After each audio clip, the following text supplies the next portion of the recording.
استاذنك بس يا مولانا، معلش يا سليم يا ابني، هخش اجيب ساره من جوه واجي. انت يا زفته، انت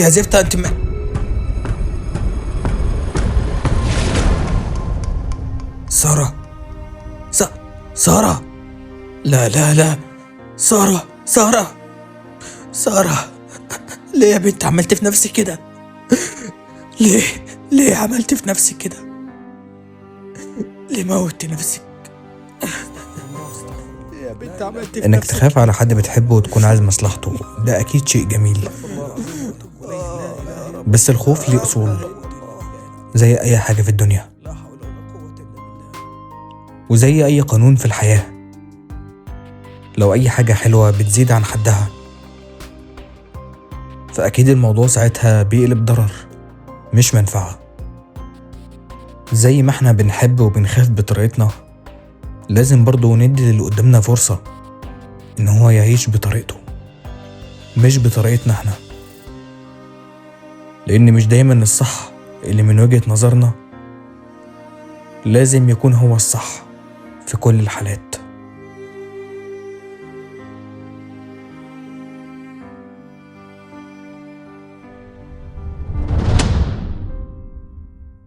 يا مساء الفل عليكم، ازيكم عاملين ايه؟ يا رب تكونوا بخير. معاكم محمد حامد، اهلا وسهلا بيكم في قناة العراف.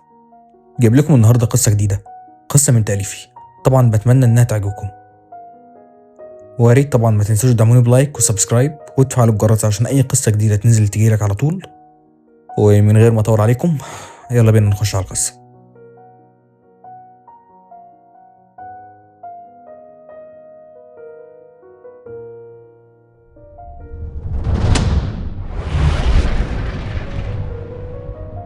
ايه يا بنتي، ما قلتليش ايه رايك في البدله دي؟ ده ايه القمر ده كله؟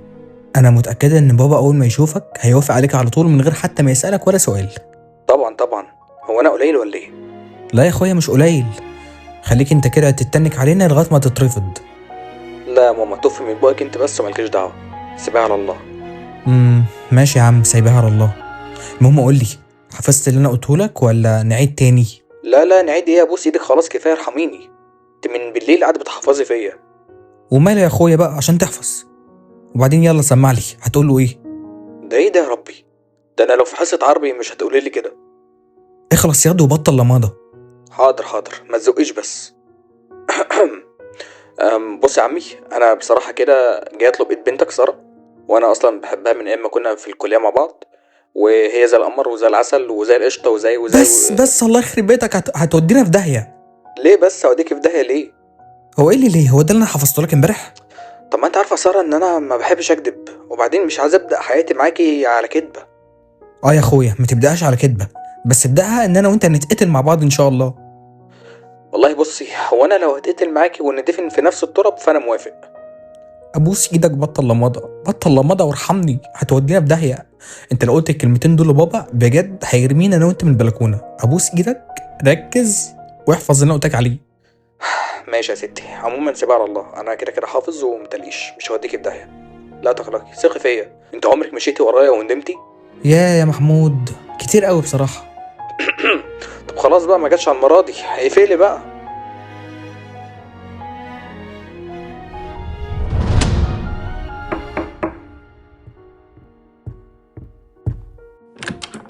السلام عليكم.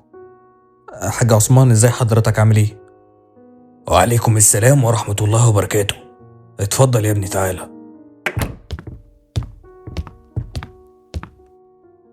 قول لي تشرب ايه؟ الله يخليك حاج، والله خيرك سابق. بص يا حاج عثمان، انا مش ناوي اطول على حضرتك خالص، والله انا عايز اجي معاك سكه دغري. ايوه اكيد، اتفضل. بص يا حاج عثمان، انا بصراحه جاي وطالب ايد بنتك، ايد ساره يعني. جاي تطلب ايد بنت ساره؟ وماله حبيبي وماله، بس قولي الاول قلت لي اسمك ايه؟ محمود يا حاج، محمود. بص يا محمود، انا برضو مش هلف هدور عليك كتير. انا لما ساره قالت لي ان في واحد زميلها معاها في الكليه زمان يعني عاوز يجي يقعد معايا، فانا افتكرتها جايه واحد زميلها عشان يجي يشتغل عندي، ما انت عارف يا ابني ان انا تاجر كبير وليا سمعتي. طبعا يا حاج، ده اكيد شرف ليا، بس انا فعلا شغال. ايوه لسه واخد بالي دلوقتي. لا هو انا كنت فاكر في الاول انك جاي عشان تشتغل. المهم يعني، قول يا محمود يا ابني، انت شغال ايه بالظبط؟ انا شغال يا حاج في محل موبايلات. محل موبايلات قلت لي. وعلى كده بقى محمود، بتقبض كام في الشهر يا حبيبي؟ هو الحمد لله يعني ربنا بيرزقني، بقبض 5200 جنيه. طب بص يا محمود يا ابني، بما انك واحد جاي معايا سكة ودغري، فانا برضو هخليني معاك سكة ودغري. بص يا ابني، انا مش بعيبك ولا حاجة، بس 5200 اللي انت جاي تتكلم عليهم دول مش هيعيشوا بنتي. انت شاب كويس ومكافح، ربنا يا رب يبارك لك ويرزقك، بس انا مرضاش لبنتي مستوى اقل من اللي هي عايشة فيه خالص. انا بنتي يجيب لها بدل القصر قصرين. اكيد يا حاج، طبعا انا ما قلتش حاجة، بنتك اكيد تستاهل اكتر من كده، بس يعني هو ما بسش ولا حاجة. انت ان شاء الله ربنا هيكرمك وهيرزقك بواحدة بنفس مستواك ان شاء الله. وللمرة التانية انا برضو لازم اكد عليك، انا مش بقل منك يا حبيبي، بس انا بنتي عايشة في مستوى ومش هنزلها لمستوى تاني. وعموما يا حبيبي، شرفت وانست. تحب تقعد تتغدى معانا؟ لا يا عم شكرا، ربنا يخليك، استأذن انا. مع السلامة يا ابني، مع السلامة.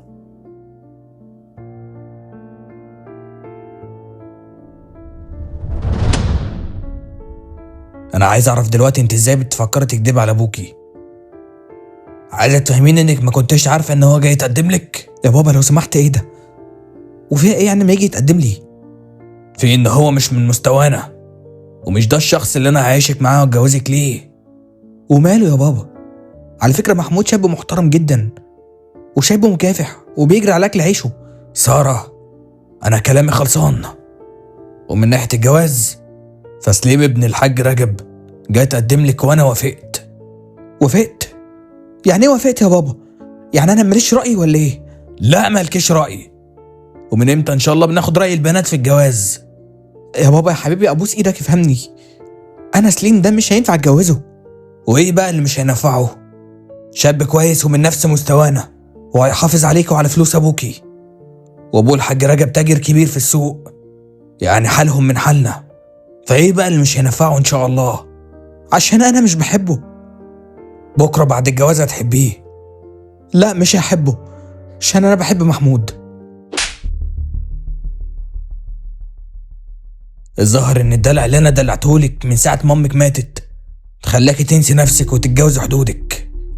الكلمه دي لو سمعتها منك تاني هقطع رقبتك، وصدقيني ساعتها محدش هيلومني. وانا كلامي خلصان، ومفيش جواز غير من سليم.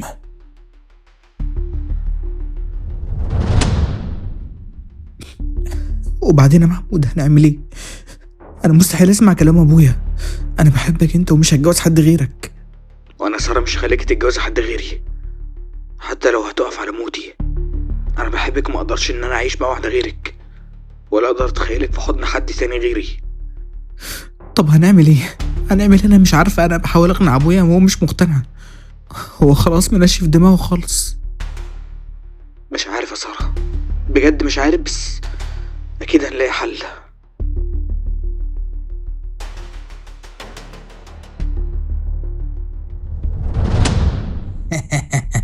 يا اهلا نورتونا والله يا جماعه، نورتونا. ده نورك يا حاج عثمان والله. امال فين العروسه عاد؟ عاوزين نقرا الفاتحه. يا ابني ما تستعجلش كده زي ابوك، العروسه كلها دقيقتين وهتلاقيها جايه. والله يا حاج عثمان مش مستعجل، بس انت عارف احنا فرحانين قد ايه، وعايزين نتمم الفرحه دي. اكيد يا سليم يا ابني، طبعا من غير ما تقول يا حبيبي. استاذنكم بس اقوم اشوف العروسه فين عشان اتاخرت شويه. طبعا يا حاج، اتفضل. يا ساره، يا ساره، انت يا بنتي ايه التاخير هي راحت فين البنت دي؟ صوت مغلق او غير متاح. وكمان قافله تليفونك.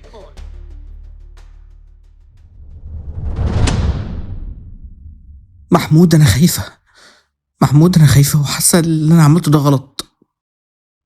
لا يا ساره مش غلط، ابوك هو السبب، هو اللي خلاني نعمل كده. ما انا كنت عايزين اعمل ايه؟ كنت عايزين اسيبك ان هو يجوزك للواد اللي هناك ده؟ اكيد لا، بس اكيد ما كانش ده الحل. لا يا ساره، هو ده الحل الوحيد اللي كان قدامنا. احنا ما غلطناش. متاكد يا محمود ان احنا ما غلطناش فعلا؟ اه طبعا ما غلطناش في حاجه. طب هو هنعمل ايه دلوقتي؟ مش عارف، بس اللي عارفه ان هو اكيد دلوقتي قلب الدنيا كلها عليكي.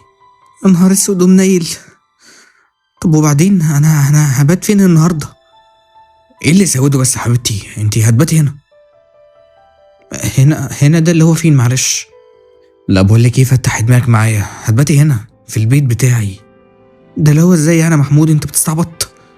لا يا ساره مش بستعبط، بس هو حاليا مفيش اي حل تاني. وبعدين يا ساره أنا مش عايزك تقلقي، ان شاء الله اول ما النهار يطلع هنتصرف وهنلاقي مليون حل. يا رب يا محمود، ربنا يسترها.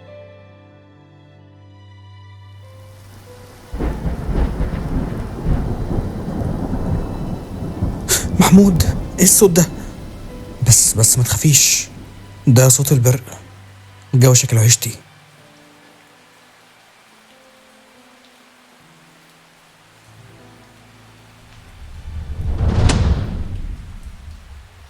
اسمع يا ابني انت وهو، انا عاوزكوا تقلبوا البلد عليها، تدوروا في كل حته، بيت بيت، النهار ما يطلعش غير وساره موجوده. انتوا سامعين ولا لا؟ الو، ايوه محروس. ايه؟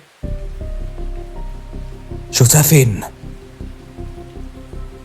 ده فين البيت ده؟ ماشي يلا اقفل.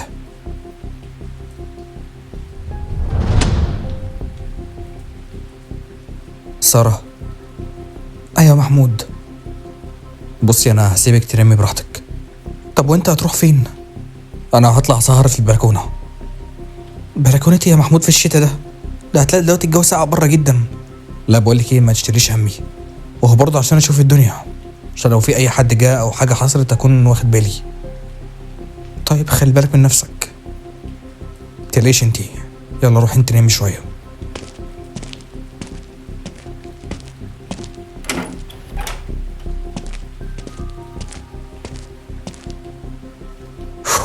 يا رب عديها على خير يا رب. يا رب انت عارف ان احنا نيتنا كويسه، وان انا بحب البنت دي، وعارف قد ايه احنا نفسنا نتلم في بيت واحد. يا رب عديها على خير يا رب. ايه ده؟ دول مين دول؟ يا نهار اسود، ده ابوها. ساره، ساره قومي بسرعه. ايه يا محمود في ايه؟ قومي بسرعه. في ايه بس؟ قلقتني في ايه؟ ابوكي بره. يا نهار اسود، ابويا لو شافني هنا هيفهم غلط. انا هعمل ايه دلوقتي؟ بص يا ساره ركزي معايا، شايفه الاوضه اللي هناك ديت؟ هتروح هناك هتلاقي في الباب ده بيطلعك على الشارع التاني، عايزك تطلع وتجري من هنا. ابوك لو شافك هنا هيفهم غلط، وساعتها هيقتلنا احنا الاتنين. طب وانت يا محمود؟ ما تشيليش همي، انا هعرف اتصرف. طب خلي بالك من نفسك. ماشي يلا، وانت كمان خلي بالك من نفسك. ايه ده؟ ايه في ايه؟ المسمار ده نتش العباية بتاعتي. طب استني لحظة، يلا اجري بسرعة، اجري.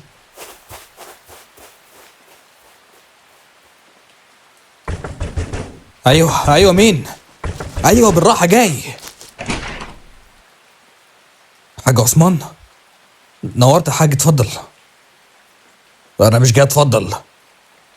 فين بنتي؟ فين سارة؟ سارة؟ وايه اللي هيجيب سارة هنا يا حاج؟ بطل ملوعة يالا. انا في حد شاف بنت وهي داخلة عندك هنا البيت؟ لا طبعا يا حاج، مفيش الكلام ده. انا ايه اللي هيجيب سارة بنتك عندي في البيت اصلا؟ اكيد الشخص اللي شافها ده وجا قال لك اكيد كان متهيأله. كان متهيأله. بس اللي انا اعرفه ان انت عايش هنا لوحدك. عايش هنا لوحدي. ما شاء الله. وعلى كده بقى بتلبس عباية حريمي ولا ايه؟ حتة القماشة على الارض دي بتاعت مين؟ ها؟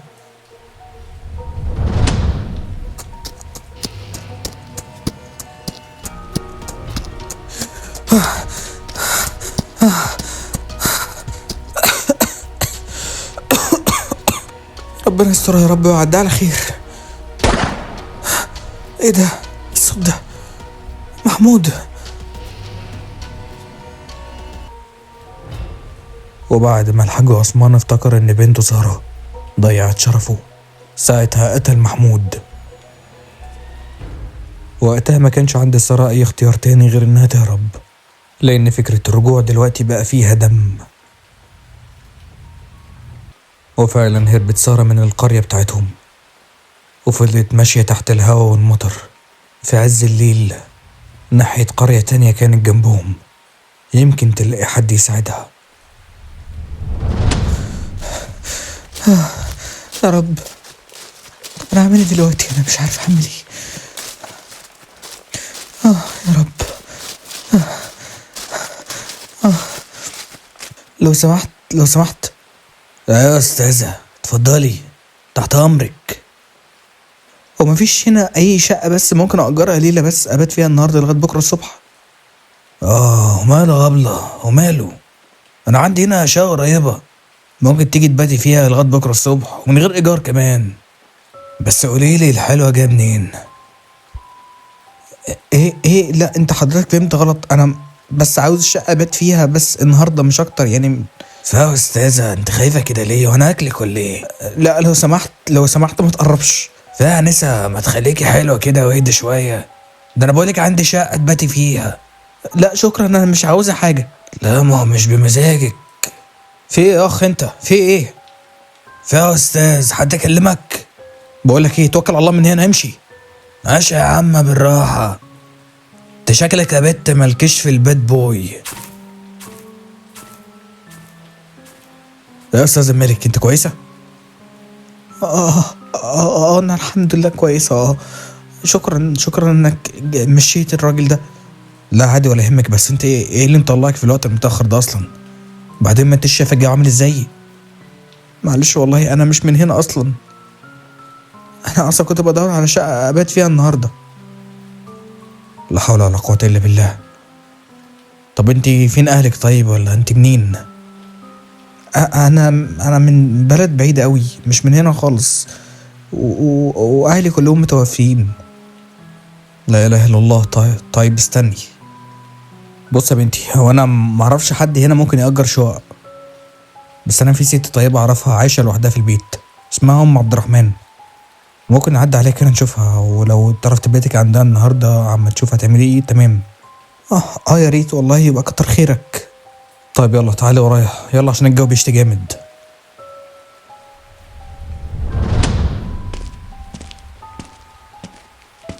يا حاج عثمان، انا خليت رجالتي تدور في البلد كلها على سارة ما لقيتهاش.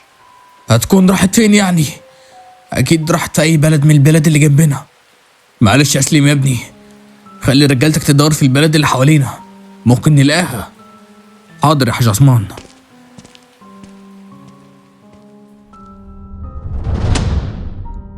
ليه يا بنتي عملت فيا كده؟ سوقت سمعتنا في البلد كلها وخليت شرفنا في التراب. والله لا اقتلك يا سارة، والله لا اقتلك بس الاقيكي، والله لا اقتلك.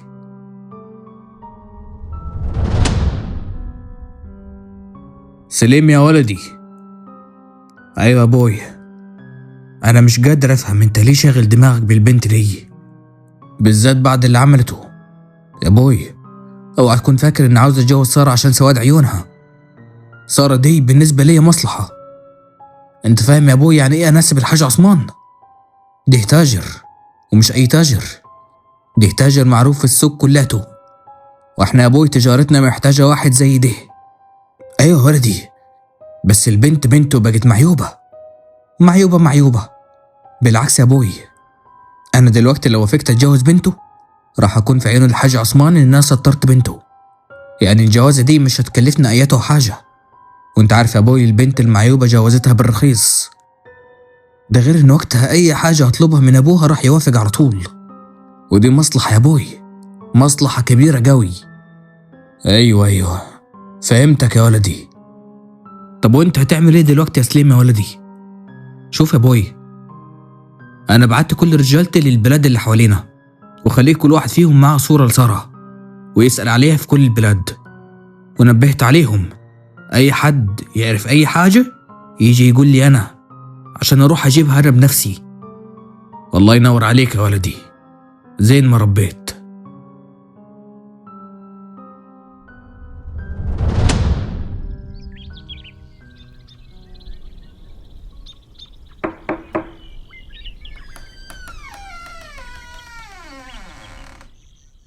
صباح الخير يا بنتي. صباح النور. أنا ملاحظة إنك منمتيش من امبارح. أعمل إيه بس والله يا حاج، أنا ما جريش نوم خالص. لا حول ولا قوة إلا بالله.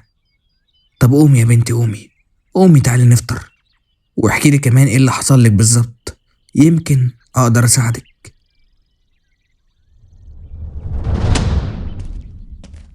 السلام عليكم. وعليكم السلام ورحمة الله وبركاته. بقولك ايه يا حاج، ما شفتش البنت دي قبل كده؟ ايوه دي البنت اللي جت هنا امبارح بالليل. طب قول لي يا حاج، فين مطرحها؟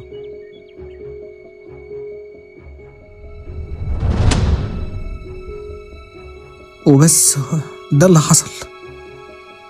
وكتر الف خير الراجل اللي جابني هنا، والله مش عارفة لولا وجوده ساعتها كان ايه اللي ممكن يحصل لي. الحمد لله يا بنتي، الحمد لله على كل شيء. ما تقلقيش، ربنا يعديها ان شاء الله. انت شكلك بنت حلال وتستاهلي كل خير. ربنا يخليك يا حاج، والله ربنا يخليكي.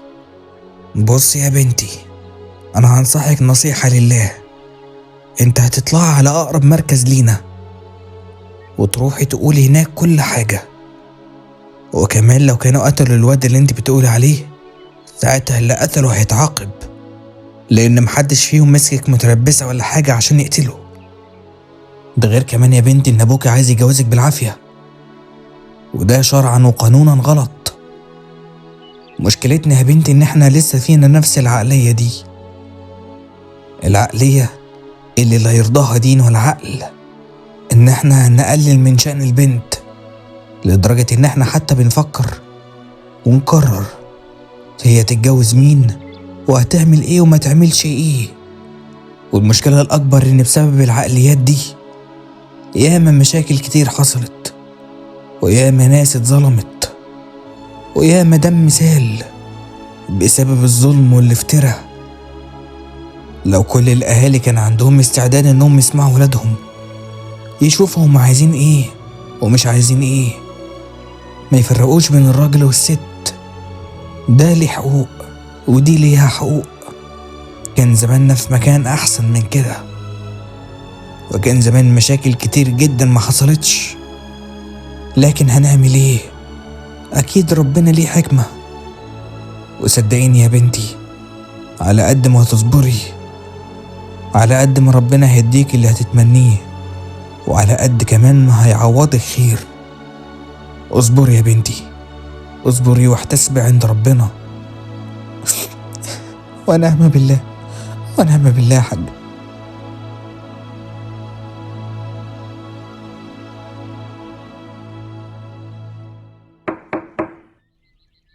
خليكي يا بنتي، اهو ما اشوف مين بيخبط.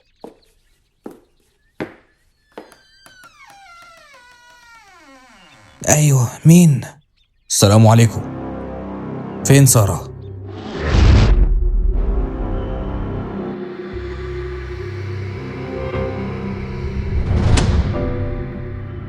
شوف يا حاج عثمان، انا مقدر انك زعلان وحقك، بس انا جاي اقولك ان انا لسه عندي كلامي وعاوز اتجوز سارة. تتجوز ازاي بس؟ انا لو بايدي اخش اقتلها دلوقتي. ايه ده يا حاج عثمان؟ كفايه الضرب اللي خدته منك. البنت كانت تموت تحت يدك. ما تموت ولا تروح في داهيه. البنت اللي تقسى كلام ابوها وتحط راسها في التراب لازم يكسر رقبتها. وعلى ايه بس يا حاج عثمان؟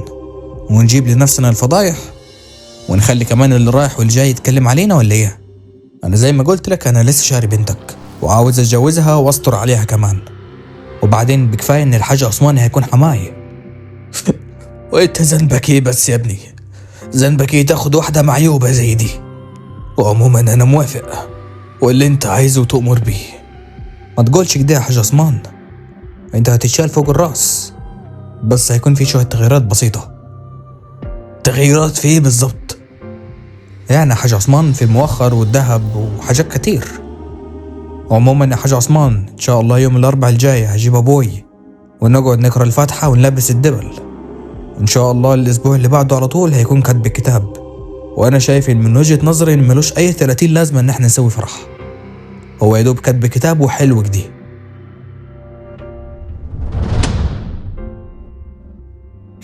ليه كده يا بابا؟ ليه رخصتني؟ ليه خليت ماليش قيمة؟ خليتهم يشتروني بالرخيص وكأني ماليش أي قيمة خالص، مع إني والله ما غلطتش، أنا ما عملتش أي حاجة غلط. أنا بس قلت لك إن أنا نفسي أتجوز حد أنا بحبه، حد أنا بحبه وأكون مرتاحة معاه مش أكتر. ليه كده؟ ربنا يسامحك. ليه؟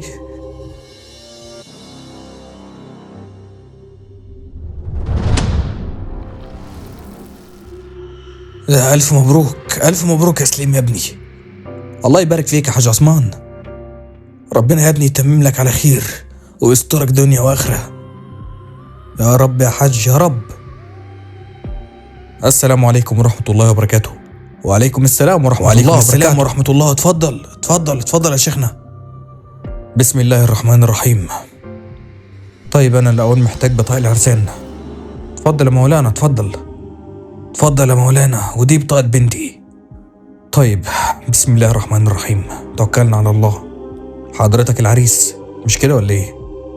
الله ينور عليك يا شيخنا، ايوه انا العريس. طيب وفين العروسة؟ العروسة جوه يا شيخنا، بس انا ابوها. تمام يا حاج مفيش مشكلة، بس لازم العروسة تكون موجودة. تمام يا شيخنا. حاج عثمان خلي حد يجيب سارة من جوه. يا رب يا رب سامحني يا رب، انا عارفه اللي انا بعمله ده غلط، بس انت يا رب عارف اللي جوايا وعارف اللي انا فيه. يا رب سامحني يا رب سامحني. حاج عثمان. ايوه يا ابني في ايه؟ احنا بنخبط على سارة جوه بس هي مش بتفتح الباب. لا حول ولا قوة الا بالله. طيب روح، انا جاي وراك دلوقتي اشوف هي فين. استاذنك بس يا مولانا، معلش يا سليم يا ابني، هخش اجيب سارة من جوه واجي. انت يا زفتة، انت يا زفتة، انت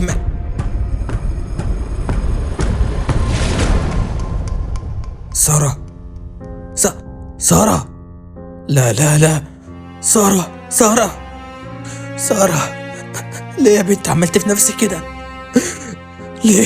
ليه عملت في نفسك كده؟ ليه موتي نفسك؟ ليه يا بنت عملت في نفسك كده؟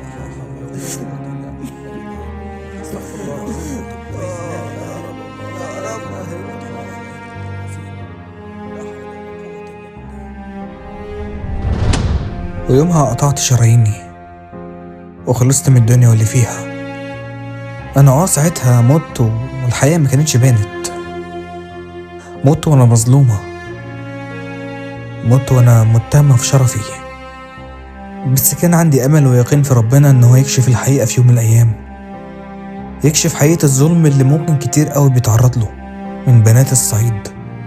ومش الصعيد بس، انا يمكن اكون حالة من ضمن حالات كتير اتظلمت، حالة عاشت في زمن كان فيه الجهل هو اللي بيغمر الافكار، ثقافة جهلة ومتخلفة بتخلي دايما البنت ملهاش اي حق، لا تختار حياتها عاملة ازاي ولا تختار تتجوز مين، ما عندهاش الحق انها تختار اي حاجة.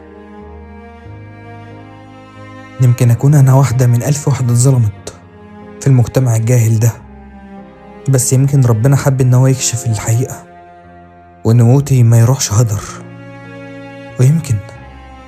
ويمكن الرسالة توصل لهم ويعرفوا قصتي، يعرفوا ان انا عشت ومت ومحدش لمسني، عشت ومت وانا شريفة. لا حول ولا قوة الا بالله. ايه القصة اللي تحزن دي يا سارة؟ معلش بقى يا عراف، اعمل لك ايه؟ مش انت اللي غاوي قصص رعب؟ ايوه قصص رعب مش حزن. ده انت سويتيه علينا والله يا سارة. معلش يا عراف. وعموما انا اسفة لو صحيتك بالطريقة دي، بس والله صدقني انا قعدت انادي عليك كتير، وانت ما شاء الله عليك كنت في 7 نومة. معلش والله يا سارة، دماغي تقيلة شوية. لا عادي ولا يهمك، انت بس تبطل تتفرج على احمد يونس ومحمود صلاح بتاع نظارة المؤامرة وانت تبقى زي الفل. تمام يا ست، حاضر. المهم انك بقيت كويس دلوقتي. شكرا جدا يا عراف، واسف تاني ان انا صحيتك بالطريقة دي. لا عادي ولا يهمك. يلا فلترقدي بسلام. يعني مصحيني في نص الليل، ما كنت جيلي الصبح وخلاص. ايه شغل الرعب ده؟ انا ناقص اما اروح اكمل نوم.